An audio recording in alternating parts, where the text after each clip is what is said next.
Le système de retraite suisse, un modèle unique et performant, mais parfois complexe à comprendre. Aujourd'hui, on va décortiquer ensemble les 3 piliers de la prévoyance suisse. Comment fonctionnent-ils? Pourquoi sont-ils essentiels pour assurer votre avenir financier? Et surtout, comment pouvez-vous les optimiser? Restez avec moi jusqu'à la fin, je vais vous expliquer tout cela de A à Z.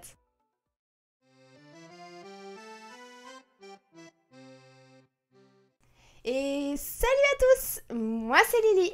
Ici on parle principalement de la Suisse, mais aussi de la France et aussi de mon pays d'origine qui est la Turquie. Donc comparaison, astuces, découvertes, bref, on explore ensemble ces 3 cultures. Si tu aimes le contenu que je propose, je t'invite à t'abonner parce que beaucoup encore regardent mes vidéos sans s'abonner, presque 90%. Donc rejoins-moi et on est parti!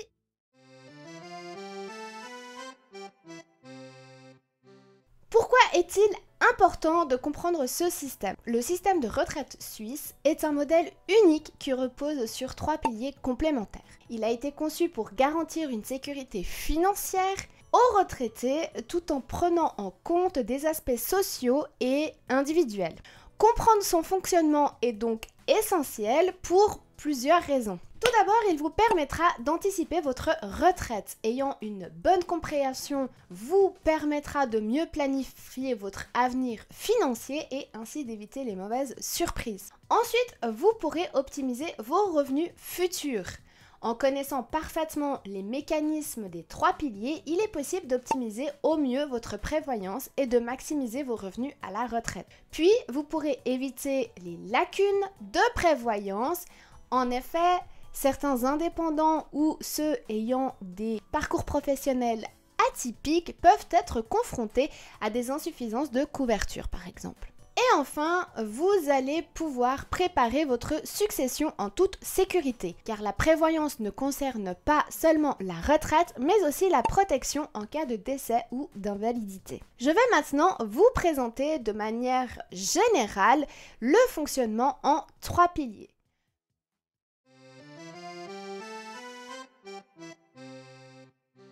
Comme je vous l'ai dit, le système suisse repose sur une approche en 3 niveaux, appelés aussi plus communément les 3 piliers qui combinent donc la prévoyance étatique, professionnelle, mais aussi individuelle.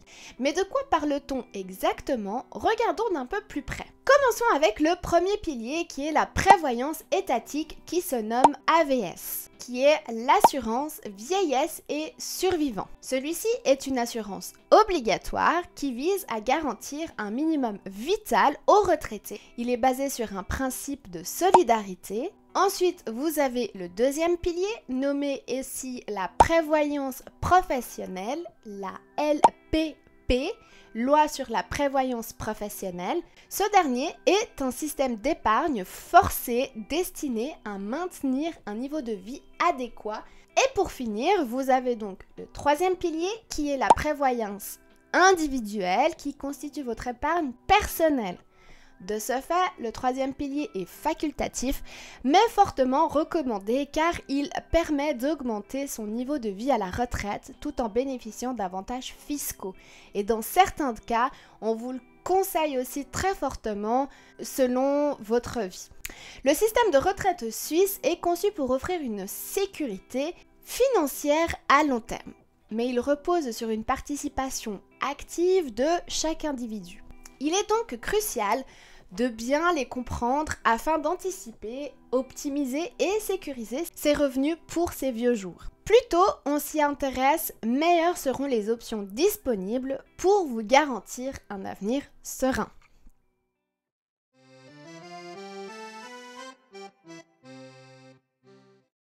Commençons avec le premier pilier qui est la prévoyance étatique qui se nomme AVS. L'AVS constitue la base de la prévoyance en Suisse.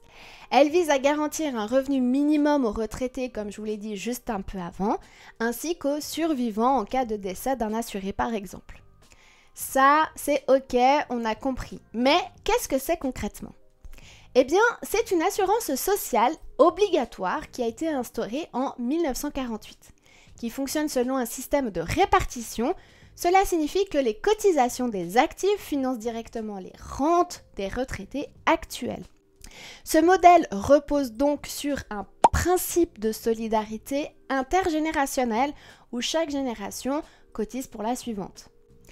Elle couvre également les survivants, comme les veufs ou les veuves, ou encore les orphelins, en cas de décès d'un assuré, d'où l'appellation complète assurance vieillesse et survivant.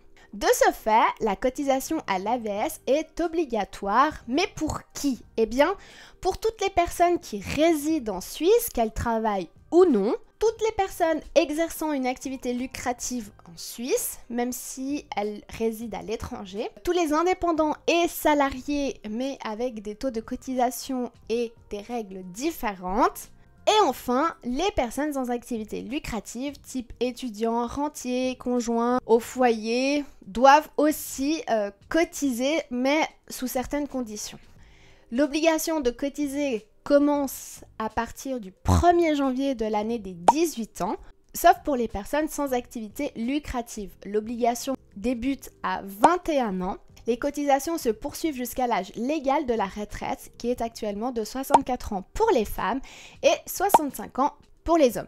Et pour ceux qui continuent à travailler après l'âge de la retraite, ils peuvent encore cotiser, mais seulement au-delà d'un certain revenu qui est actuellement de 1400 francs par mois. Si vous percevez plus, vous ne pouvez pas continuer à travailler après la retraite. Maintenant que nous en savons un peu plus, regardons à quel montant s'élèvent ces cotisations.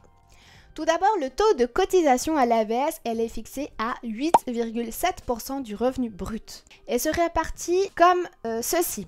Quand vous êtes salarié, l'employeur paie 4,35% et l'employé 4,35%.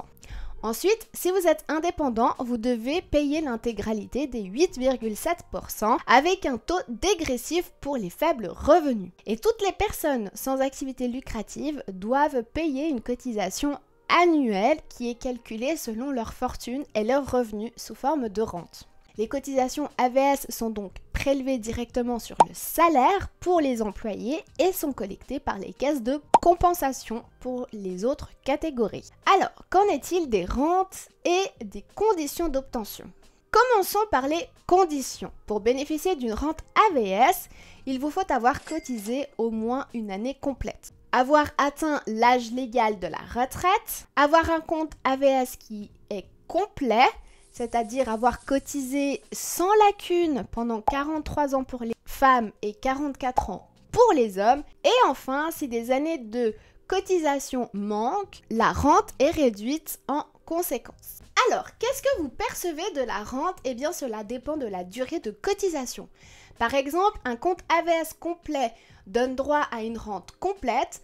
Ensuite, le revenu annuel moyen sur toute la carrière influence également cette dernière. Puis, les éventuelles bonifications, par exemple pour l'éducation ou encore l'assistance. Si je devais vous donner une fourchette des rentes en 2024, attention, ce sont des moyennes comme d'habitude, ne prenez pas au pied de la lettre, eh bien, la rente minimale serait de 1225 francs par mois pour une personne seule. Et la rente maximale s'élèverait à 2450 francs par mois pour une personne seule toujours. Et si vous êtes en couple, eh bien, elle est plafonnée à 3675 francs.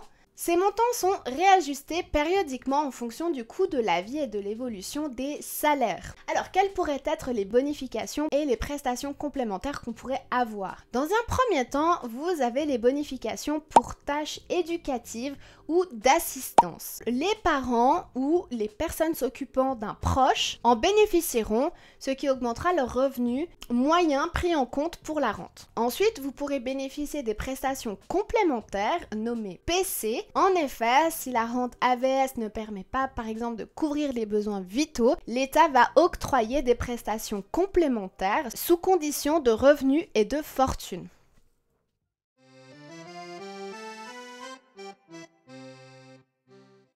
Le deuxième pilier est la prévoyance professionnelle nommée LPP.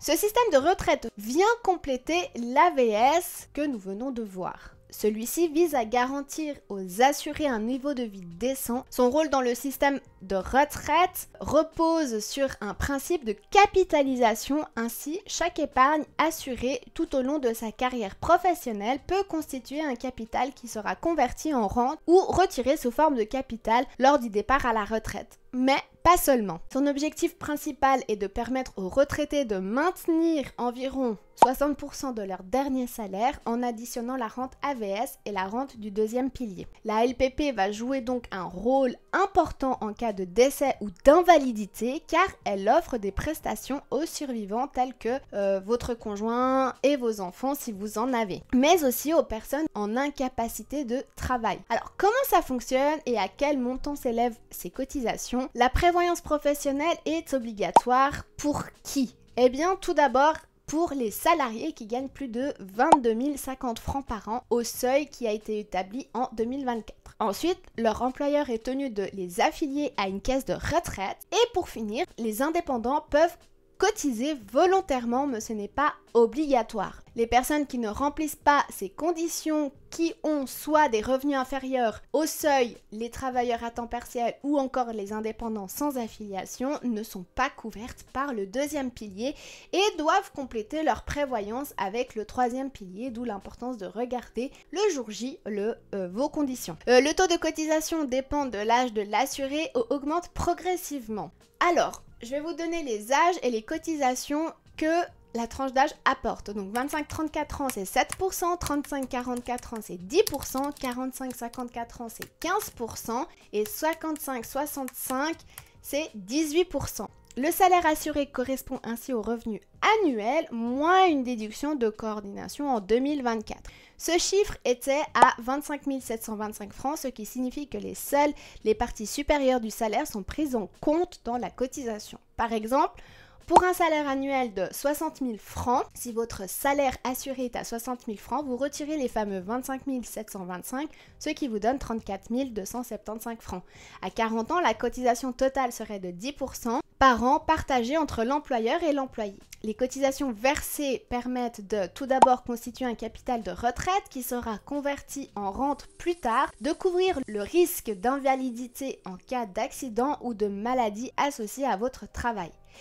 Et pour finir, vous versez des prestations aux survivants en cas de décès pour votre conjoint ou vos enfants. Prestations sociales en capital ou en rente, comment choisir? Lors du départ à la retraite, l'assuré a deux options pour récupérer son deuxième pilier. Vous pouvez soit percevoir une rente à vie sous forme de capital accumulé et converti en une rente mensuelle versée jusqu'au décès, ou alors vous pouvez retirer le capital en une seule fois. Dans ce cas précis, l'assuré reçoit l'intégralité des fonds sous forme de capital unique. Certains choisissent autrement une solution mixte en combinant les deux options, 50% en rente, 50% en capital. Alors, les avantages et les inconvénients de ces deux options, eh bien, si vous avez recours à la rente à vie, quels seraient les avantages? Dans un premier temps, vous aurez une sécurité financière à long terme, ainsi que des paiements garantis jusqu'à votre décès ou encore une protection contre le risque de longévité. Quant aux inconvénients de ce choix, c'est que vous n'aurez aucune transmission de capital pour vos héritiers et vous serez malheureusement dépendant aux caisses de pension.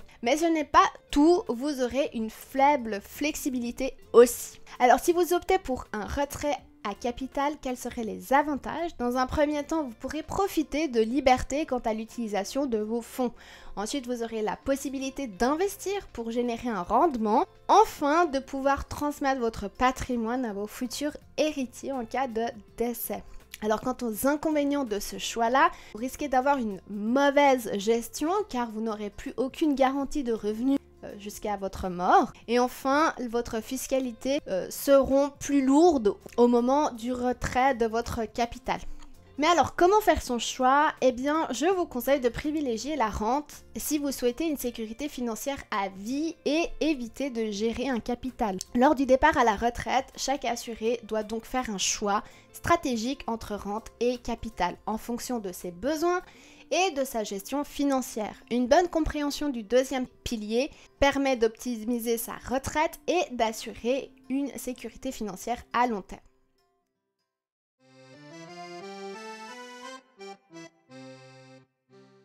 Maintenant, parlons du troisième pilier, qui est la prévoyance privée 3A et 3B. Le troisième pilier est le dernier niveau du système de retraite suisse. Contrairement aux deux premiers piliers, qui sont obligatoires et encadrés par la loi, le troisième pilier est facultatif et relève d'une initiative qui reste personnelle. Il permet de compléter les prestations de l'AVS et de la LPP afin de garantir un niveau de vie confortable après la retraite. Alors pourquoi compléter sa retraite avec un troisième pilier? Bien que l'AVS et la LPP forment une base solide pour la retraite, elle ne suffit souvent pas à maintenir le niveau de vie qu'on avait avant la retraite. En effet, les premiers et deuxièmes piliers présentent des limites. Commençons par le premier pilier. Il ne couvre par exemple pas les besoins vitaux avec une rente maximale de 2 450 francs par mois pour une personne. Ce qui peut être peu quand on regarde le coût de la vie en Suisse. Et il pourrait aussi avoir des revenus hachés. Ainsi, sans épargne complémentaire, un manque à gagner important peut apparaître à la retraite. Est-ce que j'ai besoin de vous faire les éloges de ce troisième pilier? Oui. Quels sont ses avantages? Tout d'abord, il peut considérablement augmenter vos revenus à la retraite pour maintenir un bon niveau de vie. Ensuite, vous pourrez bénéficier d'avantages fiscaux, notamment avec le 3A. Puis de financer un projet futur comme l'achat d'un bien immobilier ou un départ anticipé à la retraite. Et pour finir, il peut vous permettre de protéger votre famille avec des solutions d'assurance incluses dans certains contrats. Le troisième pilier se divise donc en deux catégories principales, le pilier 3A lié et le pilier 3B libre. Alors la différence entre ces deux piliers, l'épargne liée est destinée par exemple pour la retraite et bénéfice d'incitations fiscales importantes, mais il est soumis à certaines restrictions. Qui est concerné par ce dernier? Eh bien toute personne ayant un revenu soumis à l'AVS. Donc si vous êtes salarié ou indépendant, ainsi que les indépendants qui ne cotisent pas à un deuxième pilier. Quels sont les plafonds de cotisation en 2024? Je vais vous donner quelques chiffres pour que vous puissiez mieux vous en rendre compte. Tout d'abord, pour les salariés affiliés au deuxième pilier, vous pourrez avoir maximum 7056 francs. Ensuite, pour les indépendants sans deuxième pilier, vous pourrez avoir maximum 20% du revenu net, jusqu'à 35 280 francs par an. Pour vous garantir cette rente, un blocage des fonds est réalisé. En effet, l'argent du 3A est bloqué jusqu'à l'âge de la retraite. En revanche, vous pouvez la retirer de manière anticipative dans certains cas, comme par exemple en cas d'un achat de logement principal, d'un départ définitif de Suisse, d'une création d'une entreprise ou encore d'une invalidité incomplète. Alors, où placer son 3A? Vous pouvez opter pour un compte bancaire qui vous offre un placement sécurisé, mais il a un rendement faible. Ou alors dans une assurance vie qui inclut des garanties après un décès ou une invalidité, mais il est également moins flexible. Ou enfin dans des fonds de placement qui vous garantira potentiellement des rendements plus élevés, mais aussi plus de risques. Alors le pilier 3B, quant à lui, est une épargne libre et plus flexible, mais il n'offre pas les mêmes avantages fiscaux que le précédent. Alors qui est concerné par ce dernier? Tout le monde, sans limite de montant et surtout, vous n'avez aucune obligation d'avoir un revenu AVS. Ensuite, elle offre une flexibilité des retraits, c'est-à-dire que l'argent est disponible à tout moment, contrairement au 3A, et il peut être utilisé pour n'importe quel projet. Épargner, immobilier, éducation des enfants, ou placer son 3B. Vous pouvez opter pour un compte bancaire standard, une assurance vie ou une assurance mixte. Ou encore faire un placement financier type dans des actions, obligations ou encore des fonds.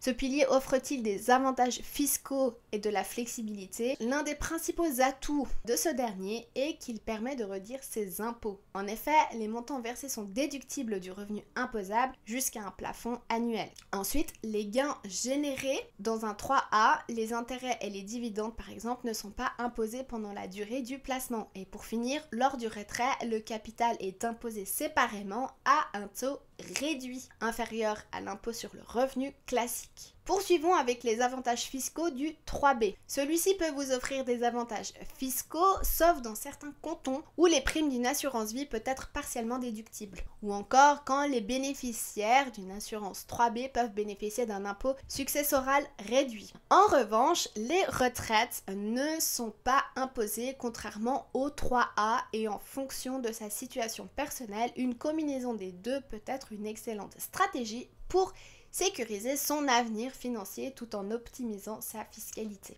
Voilà, nous arrivons à bout touchant de ce système de 3 piliers. Je vais vous faire une suite à cette vidéo et vous parler un peu plus précisément sur les retraites suisses. À la fin de cette vidéo, j'aimerais quand même vous demander qu'est-ce que vous pensez de ce système à 3 piliers. Est-ce que vous pensez qu'il est meilleur que ce qu'on connaît en France ou pas? N'hésitez pas à partager votre avis dans l'espace commentaire. Moi, c'est sur ça que je vous laisse et je vous dis à très vite pour la suite de cette vidéo. Des bisous, à très vite, ciao!